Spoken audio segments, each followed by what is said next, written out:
नमस्कार, मैं हूं विवेकानंद और आप देख रहे हैं न्यूज फॉर नेशन। आज दिन भर में 3 कौन सी खबरें रहीं जो जानना आपके लिए जरूरी है, उन्हीं 3 खबरों को लेकर के हम हाजिर हैं।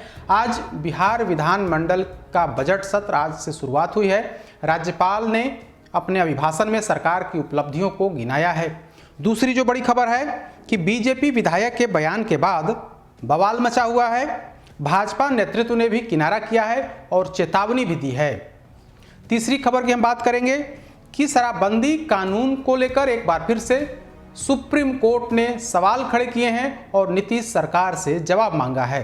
खबर की शुरुआत बिहार विधानमंडल के बजट सत्र से हम करेंगे।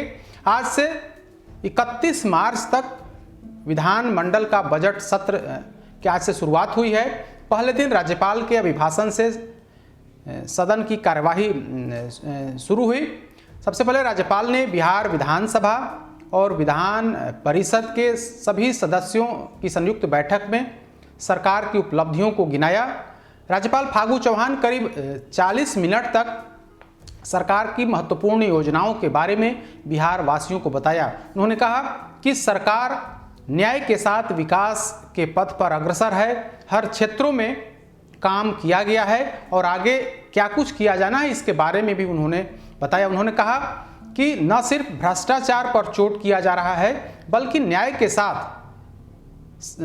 राज्य में शांति बहाली कैसे रहे इसको लेकर के भी काम किया जा रहा है।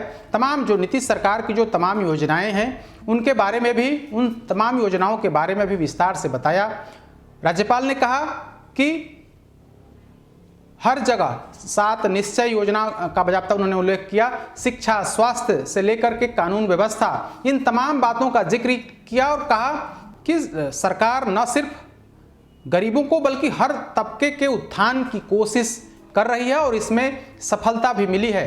राज्य सरकार बिहार से जो जमीन संबंधी मामले हैं उन मामलों को निपटारे को लेकर के अंचल और थाना स्तर पर अधिकारी बैठते हैं, उनकी समस्या सुनी जाती है और फिर अनुमंडल और फिर जिला स्तर पर भी जो अधिकारी हैं, डीएम, एसपी हैं या फिर अनुमंडल स्तर पर जो एसडीओ और एसडीपीओ हैं, वे लगातार जमीन संबंधी विवादों को सुलझाने की कोशिश करते हैं। उन्होंने नल जल से लेकर के बिजली में जो काम हुए हैं बिहार में, तमाम मतलब इंफ्रास्ट्रक्चर से लेकर के जो बुनियादी ज़रूरत है, जो बुनियादी काम की है सरकार ने, उन तमाम बातों का जिक्र किया। लेकिन राज्यपाल का जितना देर अभिभाषण होते रहा, विपक्षी सदस्य हंगामा करते रहे। भाकपा माले के विधायक सत्यदेव राम ने तो जब से राज्यपाल का अभिभाषण शुरू हुआ सदन में खड़े होकर के सरकार विरोधी बातें करते रहे, सरकार की नाकामियों को गिनाते रहे। भाकपा माले के विधायक करीब 40 मिनट तक सदन में खड़े रहे और लगातार निशाना साधते रहे कि नीतीश कुमार की सरकार हर मोर्चों पर फेल है, गरीबों को प्रताड़ित किया जा रहा है, पुलिसिया जुल्म है, घोटाले और भ्रष्टाचार हैं, शिक्षा की व्यवस्था चौपट हो गई है, स्वास्थ्य से लेकर के कानून व्यवस्था, तमाम मुद्दों पर सरकार को घेरने का काम किया। सत्यदेव राम जो भाकपा माले के विधायक थे, वे जब बोल रहे थे तो उनके समर्थन में जो अन्य जो भाकपा माले के विधायक थे वे भी लगातार सवाल खड़े कर रहे थे और शोरगुल कर रहे थे। हालांकि शोरगुल के बाद भी राज्यपाल ने अपने अभिभाषण का पूरा अंश पढ़ा। इस दौरान वे हंसते भी रहे और लोगों को जो हंगामा कर रहे विधायक थे उनको शांत कराने की भी कई बार कोशिश की, लेकिन वे हंगामा करते रहे। इस दौरान बजट भाषण, राज्यपाल का अभिभाषण पूरा हुआ। इसके पहले जब सदन की कार्यवाही शुरू होने से ठीक पहले राजद, कांग्रेस और भाकपा माले के विधायकों ने जमकर प्रदर्शन किया। राजद के एक विधायक हैं मुकेश रोशन, वे हेलीकॉप्टर लेकर के, खिलौना वाला हेलीकॉप्टर लेकर के सदन में पहुंचे, विधानसभा परिसर पहुंचे। उन्होंने कहा कि नीतीश सरकार जो जरूरी काम है, जो बुनियादी काम है, उस पर ध्यान नहीं देती है। शराब खोजने के लिए करोड़ों लाखों रुपए खर्च करके हेलीकॉप्टर मंगाया गया है और हेलीकॉप्टर से शराब ढूंढा जा रहा है। हम इसके माध्यम से, यानी कि इस खिलौने वाले हेलीकॉप्टर के माध्यम से हम सरकार को बताना चाहते हैं कि आपको घोटाले पर अंकुश लगाना है, आपको बेरोजगारों को नौकरी देना है, आप यह काम कर नहीं रहे हैं, लेकिन आप शराब ढूंढने का काम कर रहे हैं। तो इसी तरीके से कांग्रेस के विधायकों ने समस्तीपुर में जेडीयू के कार्यकर्ता की हत्या हुई थी, उसको लेकर के सरकार को घेरा। साथ ही बीजेपी के एक विधायक जिन्होंने अल्पसंख्यकों को लेकर के टिप्पणी की थी, उस पर भी उन्होंने सवाल खड़े किए और विधानसभा अध्यक्ष से बीजेपी के विधायक जिन्होंने इस तरीके की बयानबाजी की थी उन्हें बर्खास्त करने, उन्हें सदन से निलंबित करने की मांग की। तो इसके बाद भाकपा माले के जो विधायक थे उन लोगों ने सदन के बाहर भी प्रदर्शन किया और कहा कि सरकार हर मोर्चों पर फेल है। राज्यपाल, आज अगर हम सदन की कार्यवाही की बात करें तो सदन की कार्यवाही जब बजट पर राज्यपाल का अभिभाषण समाप्त हुआ, इसके बाद विधानसभा और विधान परिषद की अलग अलग बैठक हुई।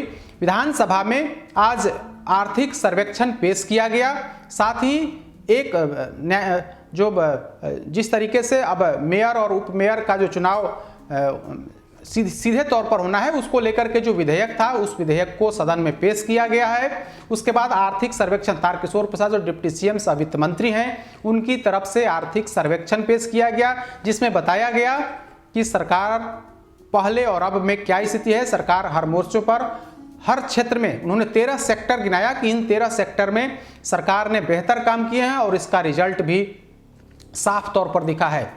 तारकिशोर प्रसाद ने कहा कि उद्योग के क्षेत्र में भी हमने काफ़ी काम किया है। इथेनॉल से लेकर के खाद्य प्रसंस्करण, इन क्षेत्रों में काफ़ी प्रगति हुई और काफ़ी संख्या में निवेशक जो हैं वो बिहार में आए हैं और हमने उनके प्रोत्साहन के लिए, उद्योग लगाने वालों को प्रोत्साहित करने के लिए हमने बाकायदा इथेनॉल पॉलिसी लाई है। इसी तरीके से खाद्य प्रसंस्करण पॉलिसी के तहत बिहार सरकार निवेशकों को मदद कर रही है, उन्हें आमंत्रित कर रही है और इसका रिजल्ट भी हमें दिखा है। तो तारकिशोर प्रसाद जो वित्त मंत्री हैं, उन्होंने अपनी पीठ खुद थपथपाई और कहा कि बिहार में चहुओर विकास हो रहा है। दूसरी खबर की हम बात करेंगे कि बीजेपी विधायक के बयान के बाद बिहार में बवाल मच गया है। अब तो भाजपा नेतृत्व ने भी किनारा कर लिया है। मांझी की पार्टी ने भी बीजेपी विधायक को खूब सुनाया है। दरअसल भाजपा विधायक बचौल ने मुसलमानों को दोयम दर्जे के नागरिक बनाने और उन्हें वोट डालने के अधिकार छीनने का एक बयान दिया था। इसके बाद सभी राजनीतिक दलों ने बीजेपी विधायक हरिभूषण ठाकुर बचौल पर सीधा हमला बोला है। मांझी की पार्टी, हमने भी जो विधायक हैं, बीजेपी के विधायक हैं, उन पर गंभीर सवाल खड़े किए हैं और बड़ा हमला बोला है।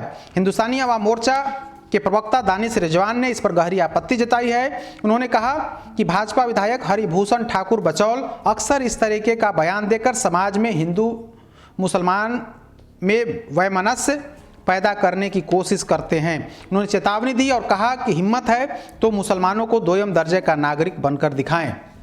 बचौल का समर्थन अब कोई करते हुए नहीं दिख रहा है, उनकी यहाँ तक कि उनकी पार्टी भी नहीं। बिहार बीजेपी के प्रदेश अध्यक्ष डॉक्टर संजय जायसवाल ने आज फेसबुक पोस्ट के माध्यम से वैसे लोगों को, वैसे जो बीजेपी के भी नेता हैं जो इस तरीके की बयानबाजी कर रहे हैं, संविधान विरोधी बातें कर रहे हैं, उन पर भी उन्होंने चोट किया और चेतावनी भी दी है। संजय जायसवाल ने बिस्फी विधायक हरिभूषण ठाकुर बचौल का नाम लिए बिना लिखा कि कुछ लोग संविधान प्रदत्त इस अधिकार का उपयोग के बजाय दुरुपयोग करने को ही अपनी श्रेष्ठता समझने लगे हैं। बोलने की आज़ादी की आड़ में बेलगाम बयान देना फैशन सा हो चला है। दुर्भाग्य से विपक्षी दलों द्वारा शुरू किए गए इस ट्रेंड के शिकार कुछ पक्ष वाले हो गए हैं। इस स्थिति में विशेषकर भाजपा में किसी भी कीमत पर स्वीकार नहीं किया जा सकता है। जो सरकार सबका साथ, सबका विकास और सबका विश्वास के मूल मंत्र पर काम कर रही हो, उसमें संविधान विरोधी कोई बात कहना खुद से अपनी बेइज्जती करवाने के बराबर है। यह बात बिहार बीजेपी के अध्यक्ष डॉक्टर संजय जायसवाल के हैं। उन्होंने कहा कि इस तरीके की बात करना, यानी कि संविधान विरोधी बातें करना, अपने आप में बेइज्जती करने के समान है। तो बिस्फी के विधायक हरिभूषण ठाकुर बचौल पहले भी विवादों में रहे हैं। वो अपने बयानों के लिए जाने जाते हैं और अब तो जो कल उन्होंने बयान दिया कि मुसलमानों को वोट देने का अधिकार छीन लेना चाहिए, इसके बाद अब उनकी पार्टी भी यानी कि बीजेपी भी उनके समर्थन में खड़ी नहीं है। और आज तो बाकायदा चेतावनी, बिना नाम की चेतावनी भी जारी किया गया प्रदेश अध्यक्ष की तरफ से और कहा गया कि ऐसे लोग पार्टी लाइन से ऊपर जाते हैं तो ऐसे में हम यानी कि नेतृत्व तो बर्दाश्त नहीं करेगा। उन्होंने साफ कहा कि सत्ता पक्ष में भी कुछ ऐसे लोग हैं, खास करके उन्होंने बीजेपी का नाम लिया और कहा कि हमारे दल में भी कुछ ऐसे लोग हैं। उनका निशाना सीधे तौर पर बीजेपी की विधायक पर था और कहा कि इस तरीके की हरकत हम बर्दाश्त नहीं करेंगे। तीसरी जो बड़ी खबर है कि एक बार फिर से शराबबंदी कानून पर सवाल खड़े किए गए हैं। सुप्रीम अदालत ने नीतीश कुमार की शराबबंदी अभियान को कटघरे में, शराबबंदी कानून को कटघरे में खड़ा किया है और कहा है कि शराबबंदी कानून से अदालतों में मुकदमों का बोझ बढ़ गया है। सुप्रीम कोर्ट ने बिहार सरकार से पूछा, क्या कानून लागू करने से पहले यह देखा कि इसके लिए अदालती ढांचा तैयार है या नहीं है? अगर ऐसा कोई अध्ययन किया था तो कोर्ट और जजों की संख्या बढ़ाने को लेकर क्या किया गया, इसके बारे में आपको बताना होगा। इसके पहले भी हम आपको बताएं कि इसके पहले भी सुप्रीम कोर्ट और पटना हाई कोर्ट की तरफ से भी शराबबंदी कानून को लेकर के तल्ख टिप्पणी की गई थी। शराबबंदी कानून के उल्लंघन के एक आरोप सुधीर कुमार यादव की याचिका पर सुनवाई करते हुए जस्टिस किशन कौल और MM सुंदरेश की पीठ ने कहा था कि शराबबंदी कानून में अदालतों पर बेवजह का दबाव बढ़ गया है। पटना हाईकोर्ट ने भी तल्ख टिप्पणी की थी। सुप्रीम कोर्ट की तरफ से भी कई दफे इस पर सवाल खड़े किए गए हैं और इस शराबबंदी कानून के बहाने कहीं ना कहीं विधायिका पर सवाल खड़े किए गए थे। आपको याद होगा कुछ दिन पहले लोकसभा के अध्यक्ष ओम बिरला पटना में थे। बिहार विधानसभा में विधायकों के लिए कार्यक्रम, प्रशिक्षण कार्यक्रम आयोजित किया गया था। उसमें बतौर मुख्य अतिथि, उद्घाटनकर्ता के तौर पर वे पटना आए थे और उस कार्यक्रम में शामिल हुए थे। उसमें बिहार के मुख्यमंत्री नीतीश कुमार समेत पक्ष और विपक्ष के तमाम विधायक मौजूद थे। उस बैठक में, उस मीटिंग में बिहार सरकार की तरफ से संसदीय कार्य मंत्री और CM नीतीश कुमार के काफी करीबी विजय चौधरी ने गहरी आपत्ति जताई थी। उन्होंने कहा था कि विधायिका के काम में हस्तक्षेप किया जा रहा है और कहा जा रहा है न्यायालय की तरफ से कि विधायिका बिना सोचे समझे, बिना चर्चा के इस तरीके का कानून बनाती है, उसे पारित करती है। उस पर विजय चौधरी जो संसदीय कार्य मंत्री हैं, उन्होंने तल्ख टिप्पणी की थी और कहा था कि यह हमारे काम में हस्तक्षेप है, विधायिका के काम में हस्तक्षेप है, विधायिका की प्रतिष्ठा पर चोट किया जा रहा है। उन्होंने लोकसभा अध्यक्ष से कहा था कि आप इसमें आगे आएं क्योंकि आप पूरे देश के सभी विधानमंडलों के कस्टोडियन हैं। अगर आप आगे आएंगे तो निश्चित तौर पर हम आपके साथ खड़े होंगे और ऐसे में जो जिस तरीके के सवाल खड़े किए जा रहे हैं विधायिका पर, उस पर चोट करने की जरूरत है, उस पर उसका जवाब देने की जरूरत है। कम से कम हम इतना तो बता ही सकते हैं कि न्यायालय की तरफ से जो टिप्पणी की जा रही है उससे हमें दुख पहुंच रहा है। तो सरकार ने तल्ख टिप्पणी उस दिन भी की थी। इसके बाद आज सुप्रीम अदालत की तरफ से एक बार फिर से शराबबंदी कानून पर नीतीश सरकार को कटघरे में खड़ा किया गया है और कहा गया है कि शराबबंदी कानून लागू करने से पहले आपको सोचना चाहिए था कि इसमें अदालत पर अतिरिक्त बोझ बढ़ेगा, तो ऐसे में कोर्ट की संख्या या फिर जजों की संख्या बढ़ाने पर भी विचार होना चाहिए था। अगर सरकार ने ऐसा विचार किया है तो यह बताने की जरूरत है। तो एक बार फिर से सुप्रीम सवाल नीतीश सरकार से कि शराबबंदी कानून लागू करने के बाद अदालतों का बोझ बढ़ गया है। तो ये 3 बड़ी खबरें थी, तीनों के बारे में हमने विस्तार से बताया। कल फिर से 3 बड़ी खबरों को लेकर के हम हाजिर होंगे। तब तक हमें दीजिए इजाजत। नमस्कार।